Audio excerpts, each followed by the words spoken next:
صباح الخير. أهلا وسهلا بكم. شكرا للحضور. شكرا لاهتمامكم. آه، في البداية برحب بزملائي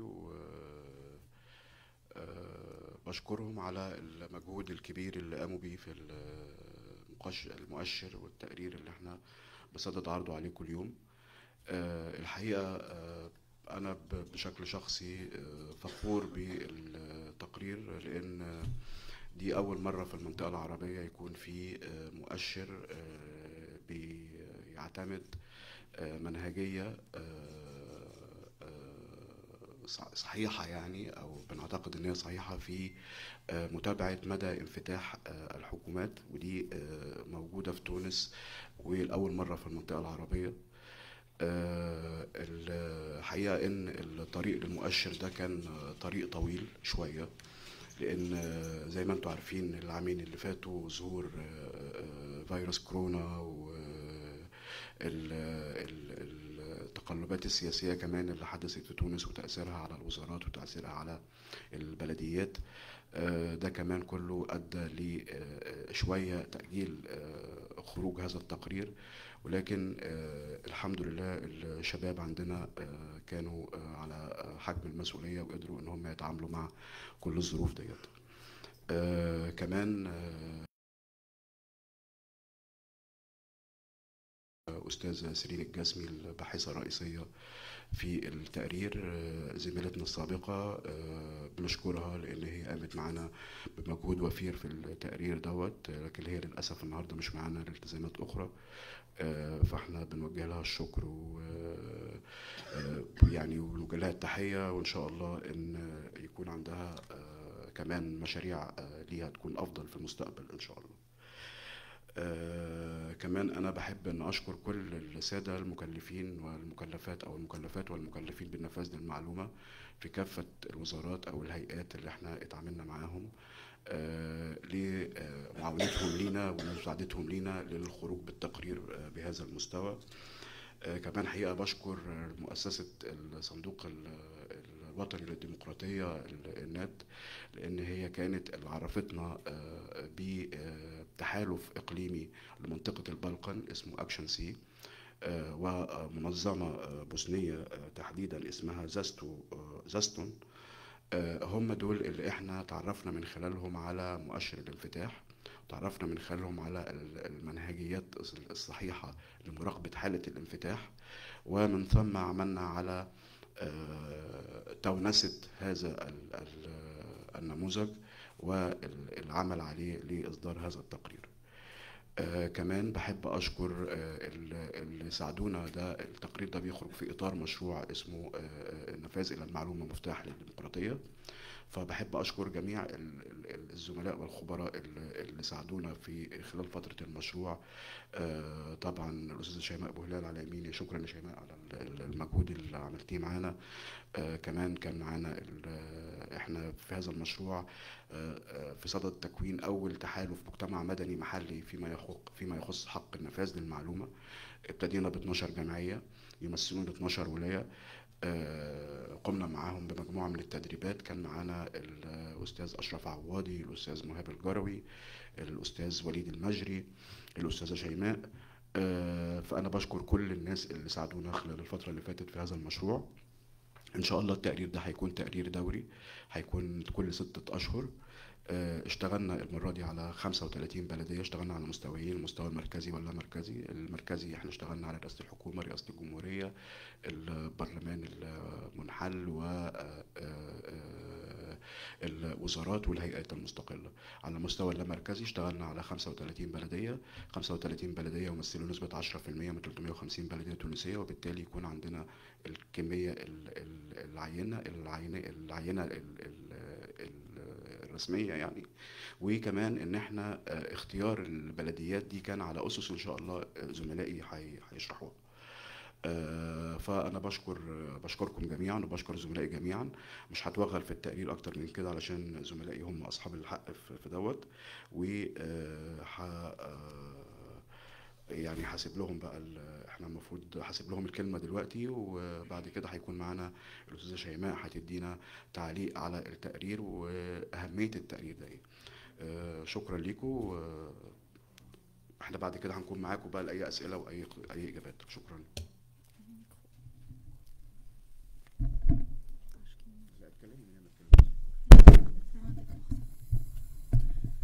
صباح الخير، عسلامة الناس الكل. اليوم أنا سيرين الإمام، باحثة في مركز دعم التحول الديمقراطي وحقوق الإنسان.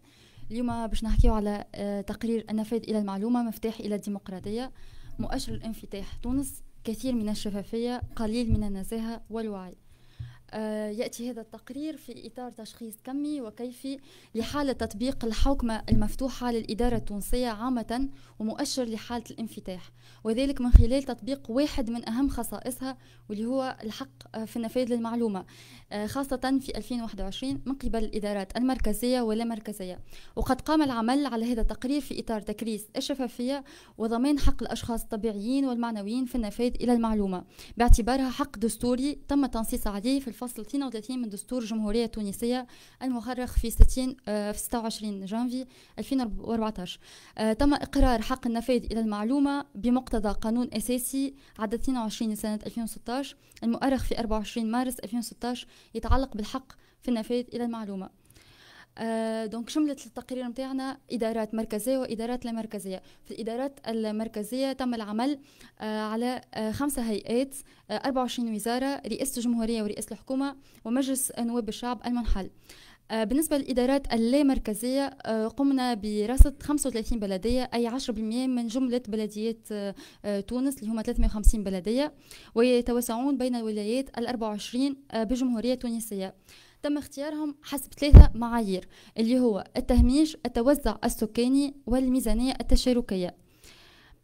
دونك أما بالنسبة للتمشي اللي اتبعناه هو جمع المعلومات من موقع الهيكل المتعامل معها، الاطلاع على القوانين عند الاقتضاء، وكذلك قمنا بإسناد 102 مطالب نفاذ، 55 مكالمة هاتفية، مقابلات 5 مقابلات شخصية و6 زيارات ميدانية.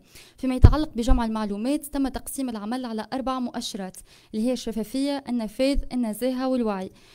كل مؤشر له مؤشراته الفرعية. بالنسبة للشفافية نجد في هذا النطاق أسئلة متعلقة بالمعلومات التنظيمية التي تتعلق بحالة الموقع الإلكتروني، الموارد البشرية، مدى نشر القرارات والبرامج. نجد مدى شفافية الصفقات العمومية، وذلك من خلال نشر وتحيين المعلومات الخاصة بها، مثل وكذلك المعلومات المالية كما الميزانية. نفاذ توا نجد في هذا النطاق أسئلة متعلقة بحالة نفاذ المواطن إلى أعمال هذه الهياكل المختلفة من خلال تنظيم الاستشارات العامة ومدى تفاعل المواطن معها. بالنسبة للنزاهة نجد في هذا النطاق أسئلة متعلقة بمنع تضارب المصالح، مثل مدى تصريح المسؤول عن الهيكل عن مكاسبه لدى الهيئة الوطنية لمكافحة الفساد. وبالنسبة للوعي نجد أسئلة متعلقة برصد مدى رفع تقارير، وأسئلة حول المخطط الاستراتيجي ومدى وعي الهيكل على المستوى التخطيطي والأدائي. بالنسبة للنتائج في الإدارات المركزية زميلتي نور باش تفسر لكم أكثر عليه. تفضل. عسلامة، أنا نور الهدى بن فرج، باحثة في مركز دعم. هذوما النتائج تحصلنا عليهم بعد ما كملنا عملية الرصد بالمنهجية الكاملة اللي تبعناها، وتوصلنا انه في خصوص الوزارات نلقى فما تباين معناتها بين المكونات نتاع نفاذ المعلومة اللي هما الشفافية والنفاذ والنزاهة والوعي. وهذا معناتها التباين هذا نجمو نرشحوه معناتها الى جمله من الاسباب، انه معناتها فما غياب نتاع تصريح نتاع اغلب الوزارات للمكاسب نتاعهم، هذا بالاضافه الى عدم نشر استراتيجيات الوزاره على المواقع وغير ذلك. وهوني نجم نقولوا انه بعد التعامل مع الوزارات نلقاو انه فما زوز اصناف، اللي هو الصنف الاول نتاع الوزارات هو وزارات كانت متجاوبة وفما معناتها تعامل به في خاصة وقت اللي نعملوا في مطالب النفاذ المعلومة، يحترموا في 20 اليوم تاعهم اللي هو المدة القانونية اللازمة للإجابة على المطالب النفاذ هذية. وأبرز الوزارات اللي موجودة في الصنف هذية هي وزارة المالية ووزارة التعليم العالي اللي مدونا بكامل الوثائق. وفي والصنف الثاني هو الوزارات التي لم تبدي نفس التجاوب. في خصوص الهيئات نلقاو فما ارتفاع في معدل الشفافية ومعدل النفاذ مقارنة بمعيار الوعي والنزاهة، وهذا كيف معناتها يرجع معناتها إلى عدة أسباب، كيف ما غياب نشر أغلب محاضر الهيئات. وزيد حاجة أخرى اللي نستنتجوها كون قلة الموارد البشرية لعبت دور هام في تعطيل معناتها أعمال هذه الهيئات. كسبيل المثال نذكر معناتها هيئة حماية المعطيات الشخصية اللي الهيئة كلها معناتها تتكون من 3 أشخاص، وهذه معناتها ساهم في تعطيل معناتها أعمالها. في خصوص معناتها مجلس النواب نجم معناتها نستنتجوا كونه كنتيجة عامة النتائج نتاعو كانت مرضية، خاصة في التطبيق نتاع النفاذ إلى المعلومة. وفي خصوص رئاسة الجمهورية ورئاسة الحكومة نلقاو حاجة اللي نستنتجوها اللي هي معناتها النتائج نتاعهم كانت ياسر متقاربة ومتشابهة، وهذه معناتها ترجع معناتها إلى حاجة تاريخية اللي قبل ديما معناتها يصير رابط بين رئاسة الجمهورية والوزارة الأولى، وذلك منذ معناتها وقت حبيب بورقيبة. في خصوص البلديات أغلب البلديات الحق كانوا معناتها من أكثر الإدارات معناتها اللي كانت متعاونة، ومعناتها نلقاو فيها نسبة كبيرة متاع شفافية، ومالغري هكاك فإن النسبة هذه قابلة للتحسن. في خصوص النفاذ أغلب البلديات كانت تنشر معناتها البيانات متاعها كلهم على المواقع، كون فما بعض البلديات اللي نلقاو المواقع متاعها ما تحتويش على آليات للإبلاغ على بعض التجاوزات.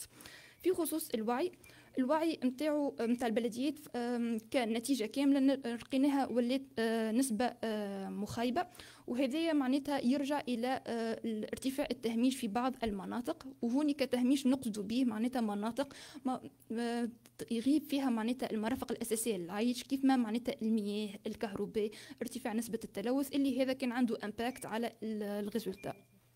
ثانك يو.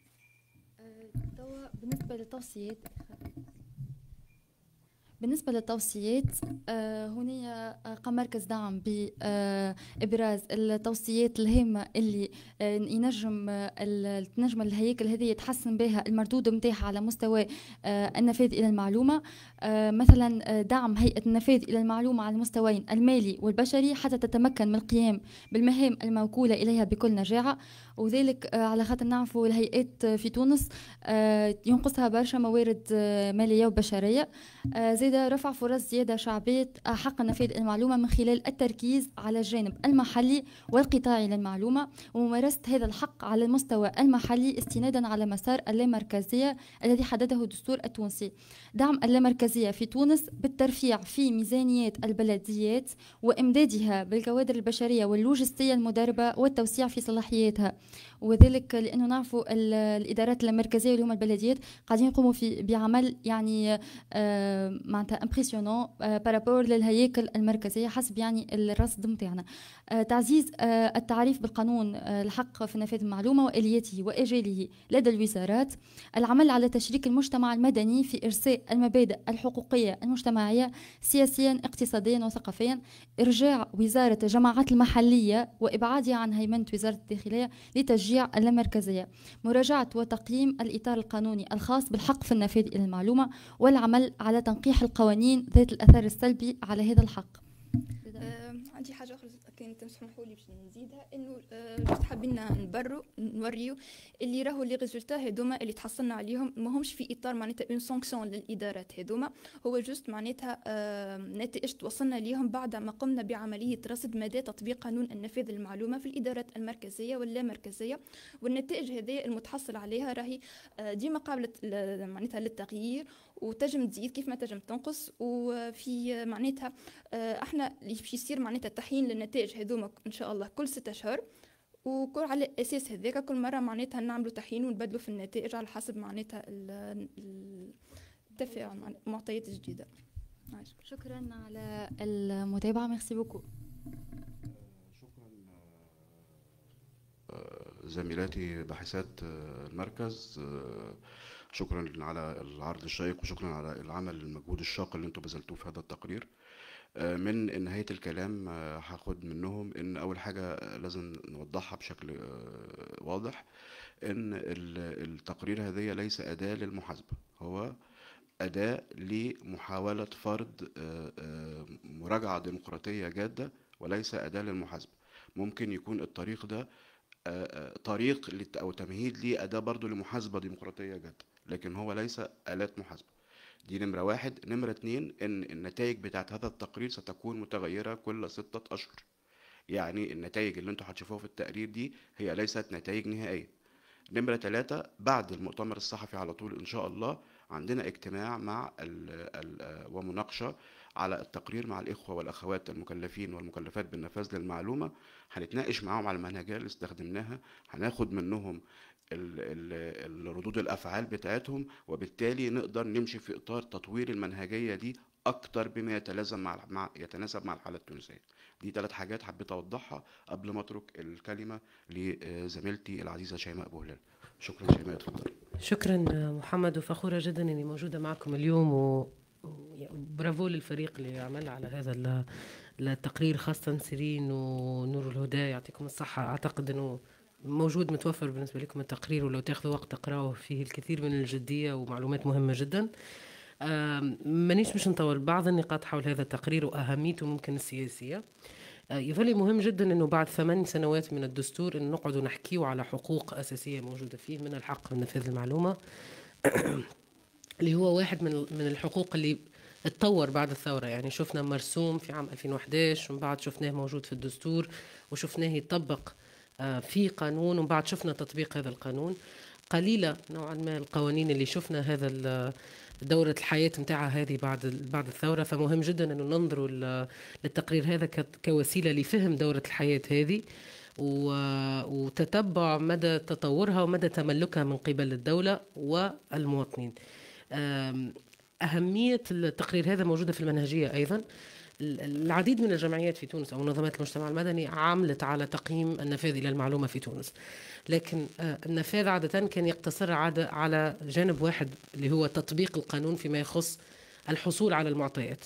الحاجة المهمة في هذا التقرير أنه المنهجية ترتكز على سياق سياسي أوسع، اللي هو أهمية هذه المعلومة في أخذ القرارات الاستراتيجية داخل البلدية، مدى توفر المقومات الأخرى مثل النزاهة أو الوعي، اللي هي أمور هذه عادة المفروض تكون مقترنة مع الحق في نفاذ المعلومة. التقرير هذا يحطها في هذا السياق ويقيم هذا في ديناميكية ما بين عدة 4 أسس لمؤشر التقييم. فهذه حاجة مهمة وجديدة فيما يخص الحق في نفاذ المعلومة.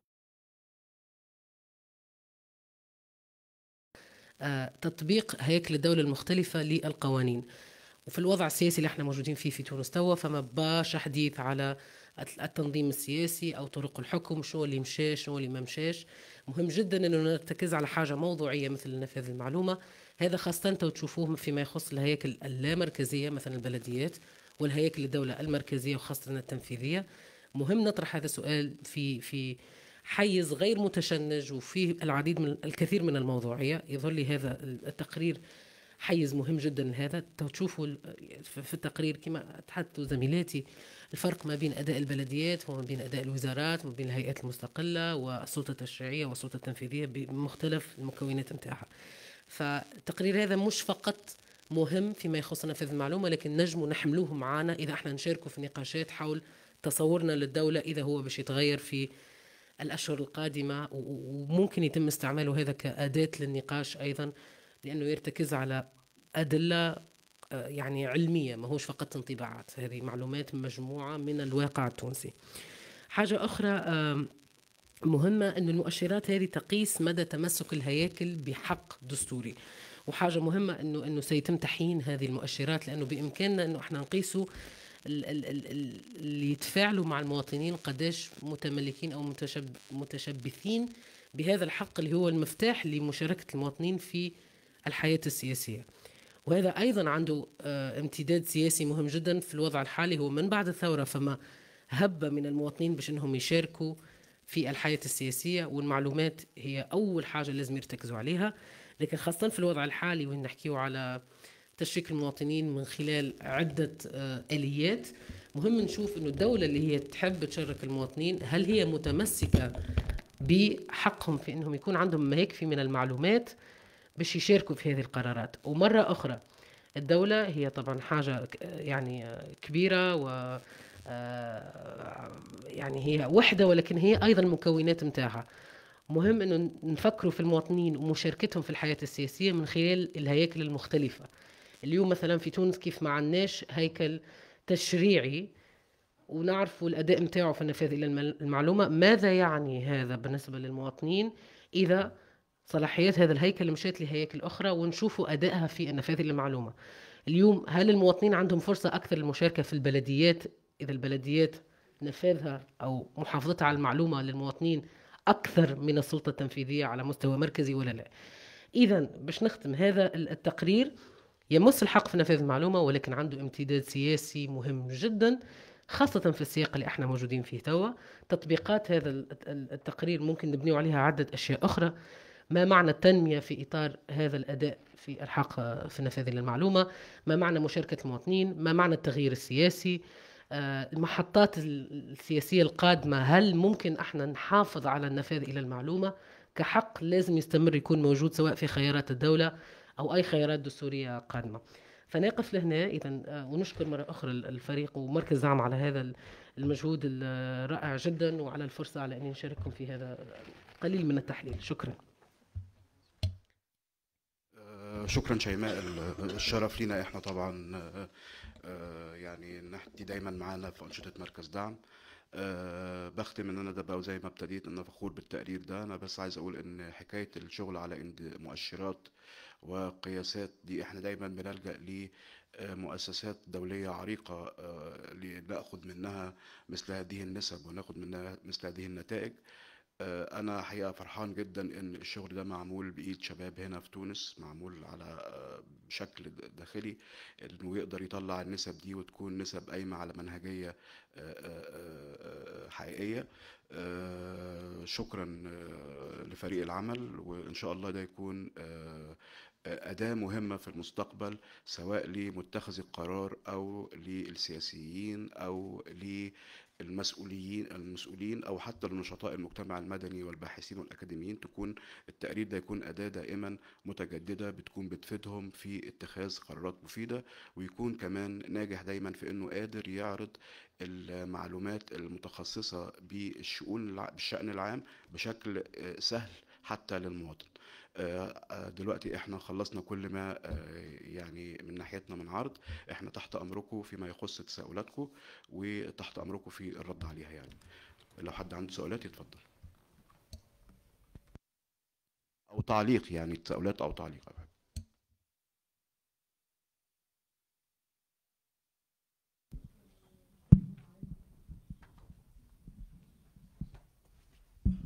عسلامة وصباح الخير. أنا حفيدة بن مبارك، مكلف بالنفاذ المعلومة بالمجمع المهني المشترك لمنتوجات الدواجن والأرانب تحت سلطة الإشراف وزارة الفلاحة.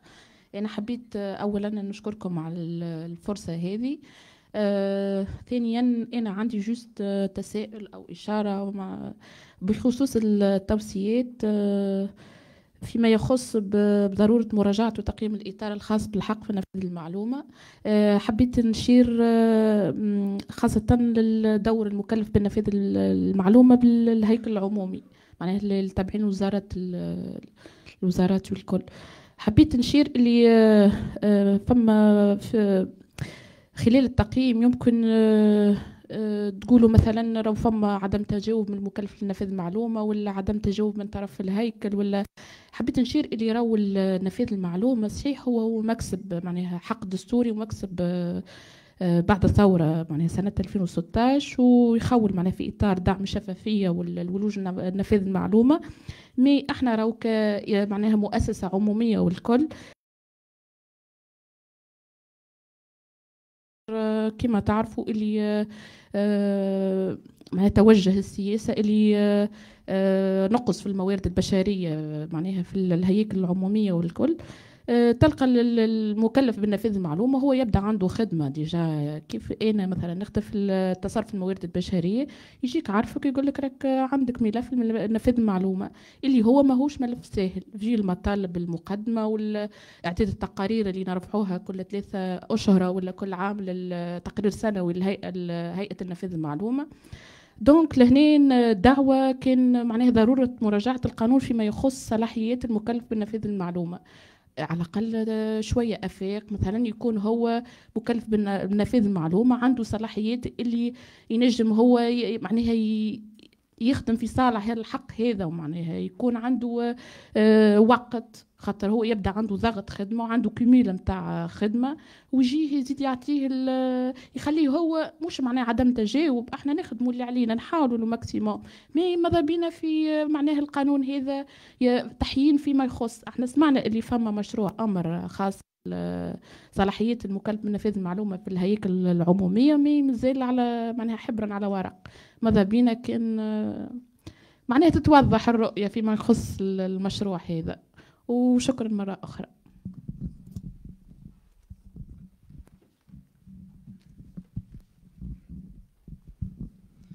شكرا، صباح الخير، على السلامة، مرحبا بكم الكل. نعرف مدام شيماء في الكيب الكل، سي محمد ما تشرف تو بمعرفته والخيات. أنا طارق عثماني، مكلف بنفاذ المعلومة ببلدية منزل سالم ولاية الكاف. حبيت نشير بركة للبلديات اللي تعاني صعوبات، وبالرغم من هذا تعمل في خدمة باهية مع الجمعيات ومع المجتمع المدني اللي يطالبوا فيها برشا معطيات وفي وقت وجيز زادة.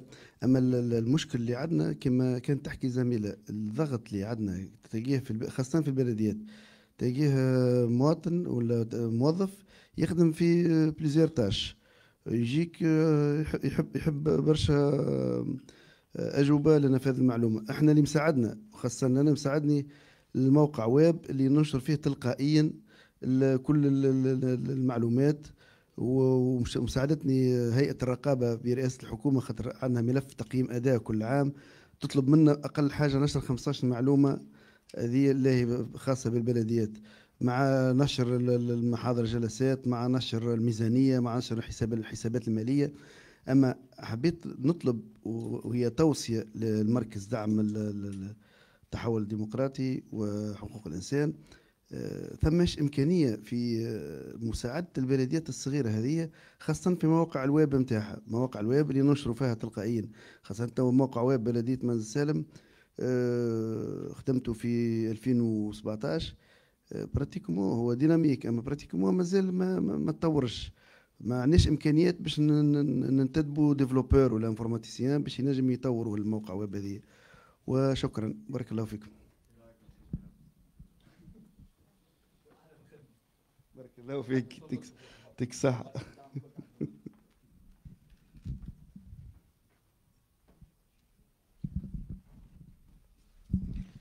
صباح الخير، الحسين الجليتي من بلدية تطاوين. حبيت بالله نستفسر على جملة من النقاط، لولا مثلا ما هو توقعكم لتأثير مثل هذا التقرير على تطور آلية النفاذ في تونس. في نقطة ثانية أنا حبيت عن غياب معناها تجارب مقارنة في التقرير، مثلا معناها ثماش حديث على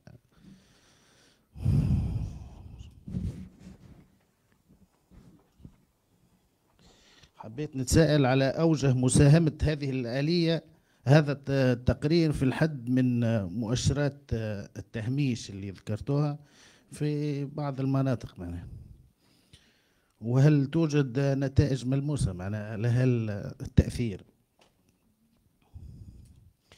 وختاما معناها حبيت كيف، هل هناك معناها آلية للتأكد من مصداقية هل التقرير هذا معناها ثماش آلية؟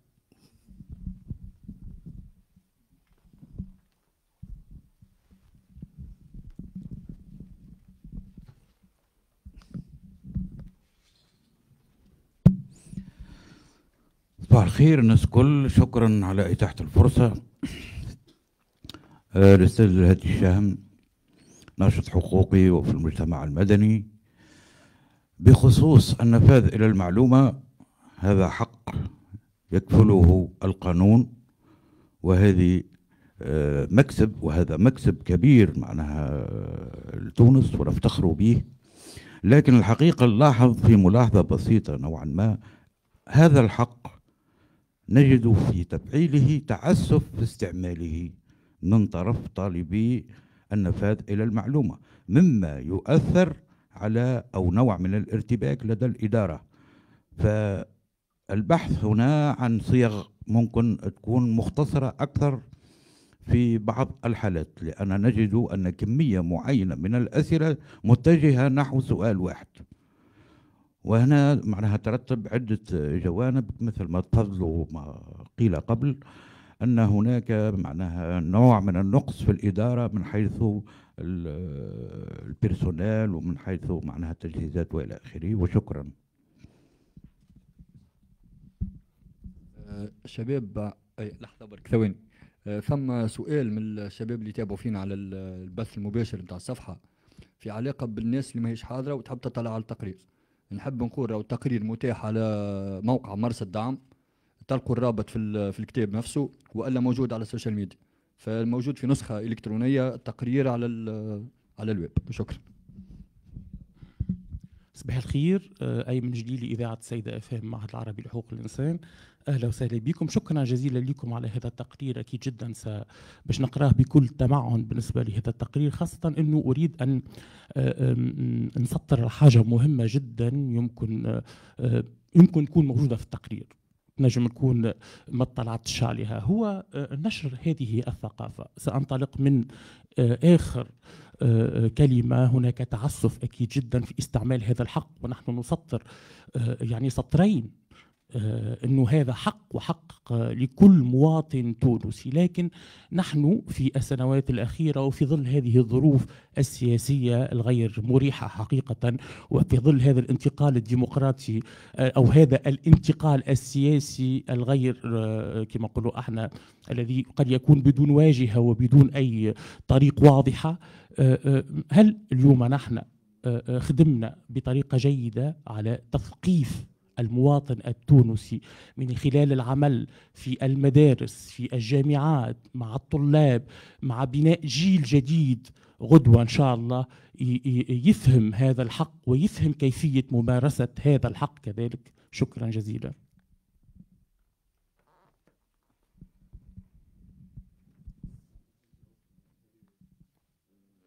بتهيألي نبدأ نجاوب توا، يعني عندنا مجموعة من الأسئلة. تمام، شوفي انت يعني بدوى. اول حاجه نحب نشكركم على اللي غمارك نتاعكم وعلى التوصيات زاده اللي قمتوا بها. نحب اولا نبدا باول مداخله وثاني مداخله اللي هي مداخله مكلف بنفاذ المعلومه لدى وزاره الفلاحه، ومكلف بنفاذ المعلومه لدى بلديه منزل سالم. هنا معناتها التوصيات يعني جد مهمة هوني بالحق.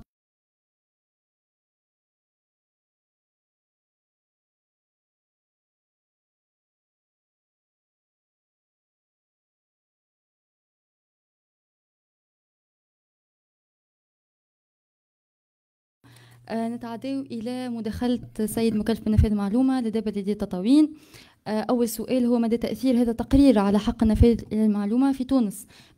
التأثير هنا باش يكون بعد نشر هذا التقرير هو أولا بعد النظر في النتائج اللي موجودة في التقرير، وتتنجموا في التقرير موجود قدامكم تشوفوا الملاحق في آخر الصفحات. هنا فما النقاط المتحصلة لدى كل وزارة ولدى كل بلدية ولدى كل هيكل. هناك أيضا التوصيات، هناك كذلك مقترحات تنقيح قانون، هناك العديد من الملاحظات الهامة جدا خاصة في هذا الظرف الحساس السياسي الحساس الذي لا يخفى عننا جميعا أنه سيؤثر يعني فورسيمون على عمل هذه الهياكل لأنها تابعة إلى الدولة. زيادة بالنسبة إلى غياب التجارب المقارنة، نحب نفكروا اللي هذا التقرير هو تقرير مؤشر انفتاح في تونس. هذا لا يعني انه مش ما شفناش يعني تجارب الدول معناتها المختلفه عنا، والا تجارب التجارب المقارنة، بالعكس فقد قمنا بالبحث، وخاصة في الأسئلة اللي تلقاوها قدامكم في الملاحق، البحث عن الأسئلة اللي معناتها توجد في المؤشرات اللي تتعمل في التقارير في الدول المتقدمة. دونك هنا كان يعني عمل يعني بحثي وعلمي مستند على معايير يعني معايير يعني معترف بها نعم دوليا، وكذلك هذه المعايير يعني هي معايير الانفتاح، يعني مؤشر الانفتاح يعني تنجم تحطه في أي دولة تونس أو أي دولة أخرى. هنا في السؤال عن هل هناك آلية لتأكد من مصداقية هذا التقرير. هنا في التقارير اللي موجودة أمامكم ستجدون ملاحق يعني في الصفحات الأخيرة، هذه معناتها تؤكد مصداقية هذا التقرير، لأنها فيها النقاط اللي متحصل عليه واللي كانت نتاج لسواء أجوبة المكلف بالنفاذ المعلومة أو إلى أجوبة المطالب إلى النفاذ، أو أيضا غياب الأجوبة في المطالب إلى النفاذ. يعني أيضا ستجدون في الموقع الرسمي لمرصد دعم أو موقع دعم الكثير من المعلومات الإضافية حول هذا التقرير، وأكثر معلومات عن الملاحق التي ستجدونها هناك. دونك كل شيء سيكون شفاف وسيكون يعني واضح للعموم. الآن بالنسبة إلى كان عندك أي سبب؟ بالنسبة إلى السؤال بالنسبة إلى سؤال السيد الناشط الحقوقي حول والسيد الصحفي من إذاعة سيدة فام حول وجود تعسف كبير جدا عن حول طلب النفاذ إلى المعلومة. نقدم نعم في استعمال الحق في النفاذ إلى المعلومة، يعني طالب النفاذ إلى المعلومة. نقصد طالب النفاذ إلى المعلومة اليوم هو عنده قانون، القانون هذا يضمن له حقوقه في النفاذ إلى المعلومة. الحق هذا موجود يعني في قانون يعني الحق في النفاذ إلى المعلومة، وأيضا في الدستور التونسي فصل 37. دونك هذه حق هو يعني منصوص عليه قانونيا. بالنسبة إلى التعسف ما نعرفش كان موجود يعني تعسف أو لا يعني في استعمال هذا الحق. معناتها شخصيا لا أرى يعني معناتها أرى كلمة تعسف يعني كلمة كبيرة شوية، ولكن نحن في التقرير يعني أكدنا على معناتها أكدنا في ملاحظاتنا وفي التوصيات التي موجودة في التقرير على الكثير يعني من الظروف اللي تعاني منها الهياكل اللامركزية والمركزية أيضا في هذا الظرف الحساس. يعني هناك في السياق التاريخي وفي في البارتي المقدمة ستجدون يعني معناتها بارتي كاملة تحكي على الاعتبارات اللي خليناها معناتها اون كونسيديراسيون عند عمل هذا التقرير. يعني الحق في نفاذ المعلومة هو حق مضمون في أي يعني طالب للنفاذ إلى معلومة، يعني معناتها سيأخذ بعين الاعتبار كل يعني الاعتبارات الموجودة زادة في التقرير. يعني تحدثنا عن نقص الموارد المالية، عن نقص الموارد البشرية اللي حكاولنا عليهم المكلفين بالنفاذ المعلومة حين تعاملنا معهم، يعني سواء في مكالمات هاتفية وإلا في الزيارات الميدانية. دونك كل الاعتبارات موجودة. بالنسبة إلى الأسئلة اللي تمت يعني اسنادها يعني في المطالب هذه، كانت يعني اسئله موجوده في المؤشر اللي استعملناه، يعني اسئله ديجا يعني هي اعتمدناها ك يعني معيار باش نحطوا لي نوت نتاعنا. ونزيد معناتها في الختام نزيد نذكر اللي لي نوت هذوما هي ليست يعني عقاب لاي معناتها اداره من الادارات، بالعكس يعني هي جست يعني باش نوريو عمل يعني يكون ميثودولوجيك سيونتيفيك، يعني فما معناتها في الأخير هناك نتيجة، ولكن هذه النتائج معناتها ليست عقاب لأي إدارة، هي فقط يعني توضيح وإلا توضيح أكثر لمدى انفتاح الإدارات في تونس. شكرا على التفاعل. سامحوني عندي جست إضافة على ما قالته زميلتي. سامحوني عندي جست إضافة على ما قالته زميلتي في خصوص إنه معناتها طالبي النفاذ ساعات معناتها يعملوا تعسف في استعمال الحق نتاعهم. إن نراو معناتها كونه دونك الطالب النفاذ هذايا ما دخلش في الجانب نتاع الاستثناءات اللي نص عليهم قانون النفاذ للمعلومة، فإنه معناتها من حقه إنه باش يطلب حتى معناتها برشا معلومات اللي في النهاية معناتها تأدي لنفس الحاجة، خاطر أبخيتو الطالب نتاع النفاذ ماهوش باش يكون ملم وإلا يعرف معناتها كيفاش الوزارة وإلا الهيئة كيفاش ترى المعلومات اللي هو طلبهم اللي هما معناتها يأديوا نفس النتيجة. هو باش يطلب معناتها معلومات كمواطن عادي، معناتها مش باش تكون عنده درجة الوعي كيف معناتها الإطارات والمركزية ولا اللامركزية كيفاش هي تراهم. وحاجة أخرى في خصوص معناتها التقرير متاعنا، معناتها عملنا مقارنة والمعايير متاعو كانت معايير دولية، ما مع ذلك حاولنا أنه نكيفوهم حسب متطلبات والحاجيات متاع القانون التونسي متاعنا باش ما تكونش معناتها فما تباين شاسع بين التقرير وبين معناتها الواقع متاعنا. شكرا. شكرا لكم. كمان في سؤال جانا على فكرة نشر ثقافة الوصول للمعلومة، وفي سؤال جانا على فكرة آلية وتأثير التقرير كأداة في تونس. أنا شايف أنا ممكن أحيل بس السؤال بتاع تأثير التقرير كأداة ده للأستاذة شيماء، وأرجع لكم أنا تاني في موضوع نشر ثقافة حقوق الإنسان. اتفضلي. شكرا محمد. بالنسبة لتأثير التقرير فما تأثير مباشر وغير مباشر. بالنسبة للتأثير المباشر، التقرير هذا ممكن يتم الاستناد عليه في العديد من الآليات اللي الدولة التونسية تستعمل فيها لتطبيق نفاذ المعلومة. ما ننساوش أنه عندنا مثلا مبادرة الحوكمة المفتوحة اللي هي تحت رئاسة الحكومة، اللي هي تستند أو تجمع العديد من المعلومات لتقييم أداء الدولة التونسية. فهذا التقرير بما أنه مبني على أسس واضحة وموضوعية بالإمكان أنه هو يتم استعماله لتقييم الحوكمة المفتوحة في تونس. أيضا التقرير هذا بالإمكان استعماله لصياغة مقترحات في الأطر القانونية المختلفة. طبعا الوضع في تونس الآن صعب، يعني مثلا لو كنا في وضع وين موجود مجلس نواب الشعب، التقرير هذا يكون في جلسة استماع داخل مجلس نواب الشعب لتقديم مقترحات تغيير في الإطار القانوني لتحسين هذا الأداء. فالوضع فعل هذا عملية أخذ القرار مختلفة نوعا ما، لكن هذا ما يمنعش أنه يمكن الاستناد على هذا التقرير لصياغة مقترحات عملية للتحسين أو تطبيق التوصيات اللي هي موجودة. أيضا هذا التقرير يمكن بناء عليه تحسين أداء الهياكل بشكل خاص. يعني أحسن شيء ممكن ينتج عن هذا التقرير أنه مثلا البلديات المعنية المهتمة مثل بلدية منزل سالم تقول لك أنا عندي نقص بناء على هذا التقرير أو بناء على تجربة المكلف بنفاذ المعلومة، عندي نقص في موقع الويب، إذن تبحث عن شركاء للمساهمة في ملء هذا الفراغ، وعلاش لا يكون مركز دعم أو جمعيات أخرى موجودة في الائتلاف اللي أحكي عليه الأستاذ محمد عمران تقوم بهذا الشيء. إذن هذا التقرير هو يحدد النقائص، طرق ملء هذه الفراغات مختلفة، لكن بما أنه حددناها بطريقة موضوعية إذن الأثر ممكن يكون واضح جدا وقياسه، خاصة أنه في تحيين لهذا التقرير بعد 6 أشهر.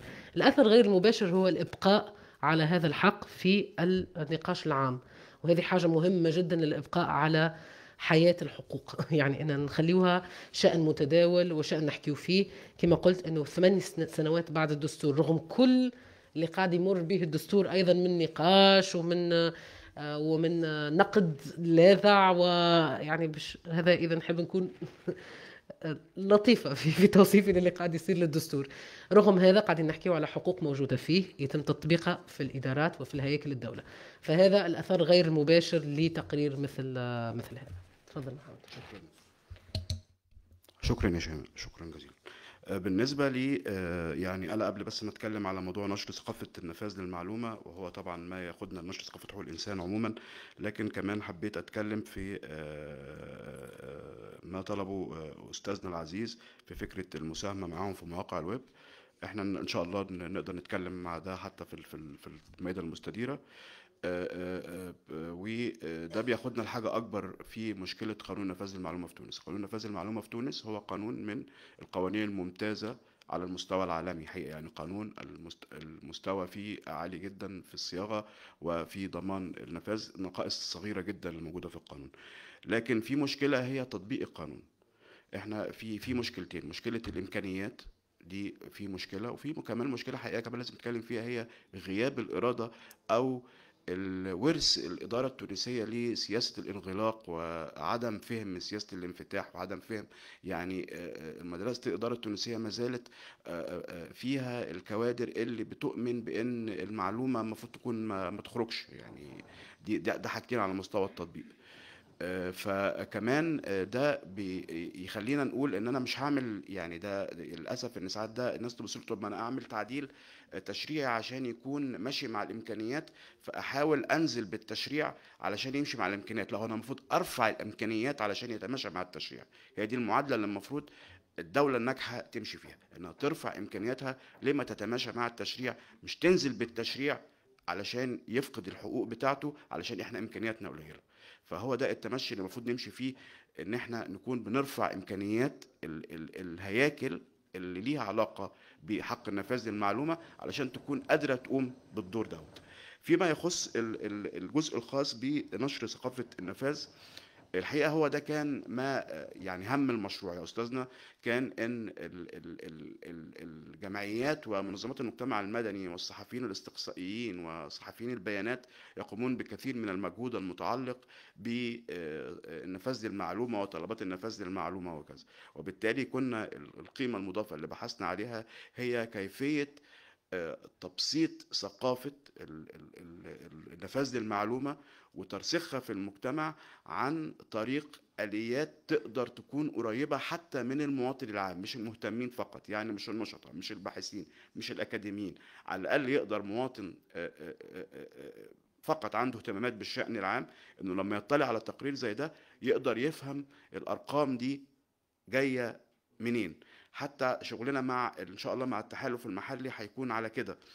حتى شغلنا في ان احنا مع الصحفيين والاكاديميين هيكون، يعني احنا مثلا المشكله الرئيسيه اللي احنا وجدناها، انت بتقدم طلب نفاذ للمعلومه، بتجيلك الرد بيجيلك على صوره عقد، بيجيلك على صوره جدول رقمي او كذا، تمام. وبالتالي بتكون المعلومه غير واضحه للعامه. يعني ايه ده؟ يعني ايه الجدول ده؟ طب البدة دي يعني ايه؟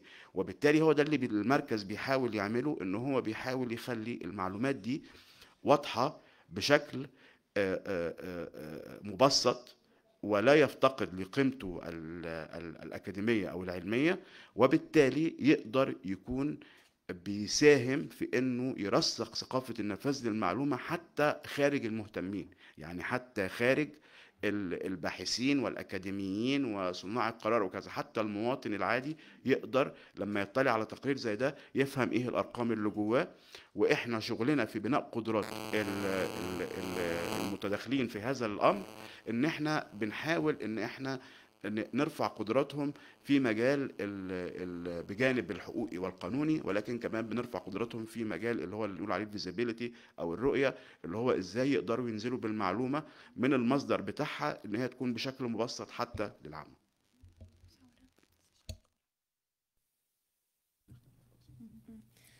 زاد باش نزيد حاجه كونه في السؤال نتاع ما هو تاثير هذا التقرير على اليه النفاذ المعلومه. ديجا الاجابه نتاعو معناتها نلقاوها في قانون النفاذ المعلومه في حد ذاته. كي نمشيو لقانون النفاذ المعلومه في الفصل الاول نتاعو نلقاو يقول لي كونه الغرض نتاع انه الطالب يمشي يطلب معناتها يعمل مطلب نتاع نفاذ المعلومه، يقول قايل علاش. الاهم حاجه هو معناتها تعزيز زوز مبادئ، تعزيز مبدأ الشفافية وزادة معناها تعزيز مبدأ المساءلة. وحاجة أخرى في القانون هذا بصفة عامة معناتها متاع مبدأ النفاذ للمعلومة، في خصوص معناتها التحديات متاعو اللي لاحظناها معناتها في المستوى التعامل مع الهيئات والإدارات وكل. فما دي ديفيكولتي او نيفو متاع لي دات اللي محطوطين الأجال في ماهمش معناتها كيف معناتها الاجال المحطوطين في القانون ما يطابقوش مع الاجال اللي تتحطى في الواقع. علاش؟ خاطر معناتها الواقع فما عوامل اخرى باش تدخل فيهم، قله الموارد البشريه وكل. دونك نلقاو فم معناتها الاجال المحطوطين في القانون ماذا بينا معناتها يكونوا اغوفوار باش معناتها ما تكونش فما انكونسيستونس بين معناتها الواقع وبين معناتها ما هو موجود في القانون. شكرا. شكرا لكم. قبل ما اختم، نقطة مهمة لازم نختم بيها هي كمان القضاء الإداري. في مشكلة في تطبيق نفاذ القانون، تطبيق قانون النفاذ للمعلومة في تونس، وهو أن المرحلة الأخيرة ليه هي اللجوء للقضاء الإداري. والقضاء الإداري أول حاجة هو مكلف، تاني حاجة في تونس هو مركزي لأن المحكمة الإدارية فقط في العاصمة، وبالتالي لو في أي تقاضي من بلديات أو من جهات لازم يتجه إلى العاصمة، بجانب التكلفة لأنه ليها مش صحيح؟ بعتذر. الدرجة الثانية. طيب الدرجة الثانية لازم في العاصمة. اي تمام. ما هو ده هتوصل ليها، ما هي ده عفوا يعني بعتذر عن عدم التفريقة في ديت. وكمان الوقت اللي بتاع القضاء الإداري، القضية ممكن تصل ل6 سنوات، وبالتالي ده محتاج مننا نظرة على مستوى القانون، ومحتاج مننا كمان نظرة مع التعامل مع القضاء الإداري. بشكركم جزيلا. بشكر أستاذة شيماء، شكرا جزيلا. بشكر زميلاتي. بوجه الشكر مرة أخرى للأستاذة سيرين الجسمي. بتوجه بالشكر لكم جميعا. أرجو منكم أنكم تطلعوا على التقرير على الموقع وعلى صفحات التواصل الاجتماعي، وإن شاء الله التقرير ده هيكون كل 6 شهور متواجد، وإن شاء الله نجتمع مع بعض تاني كمان 6 شهور لمناقشة النتائج الجديدة. شكرا لكم.